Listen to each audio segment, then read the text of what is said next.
Bilmirəm bu problemi siz də yaşayırsınız ya yox, amma mənim kartımdan nəqliyyat üçün durmadan istifadə eləmədiyim nəqliyyat üçün pul çıxarılır. Bunu ilk yaşayanda düşündüm ki, yəqin mən nə vaxtsa istifadə eləmişəm, amma kartımda pul olmayıb. Ona görə o çıxır da oradan.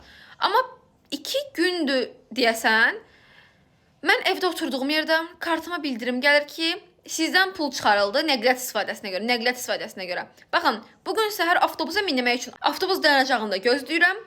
Kartımdan pul çıxarıldı avtobus istifadəsinə görə. Abi bismillah bir minəydim də.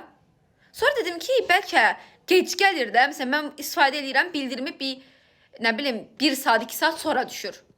Yenə də gecə saat 5-də avtobus işlətməyəcəyimə görə o saatda düşməsi çox absurd idi, saat 9-da bildirim gəlməsi.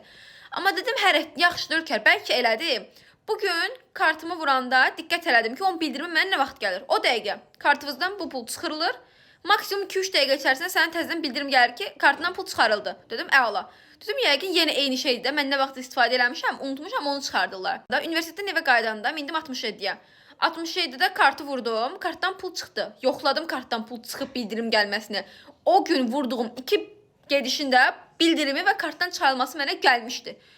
1 saat əvvəl yerimdə uzanırdım, kartımdan pul çıxarıldı. Ki, nəqliyyatdan istifadə. Yerimdə yatırdım. Beləydim, baxım. Nəqliyyatdan istifadə mi? Və indi sənəd sünnət işlərini həll eləyirəm. Oturmuşam evimdə. Yenə bir bildirim. Kartımızdan pul çıxarılmağa çalışdım, amma çıxarıla bilmədi. Əlbəttə ki, çıxarıla bilməyəcək. Çünki pulları attım başqa karta. İndi gecdir saat, amma səhər Kapital Bankı yığıb məsələni aydınlaşdıracağım. Amma mənə maraqlı gəldi ki, siz bu hadisə ilə heç üzləşmisinizmi, yoxsa sadəcə məndə texniki bir problem mi var?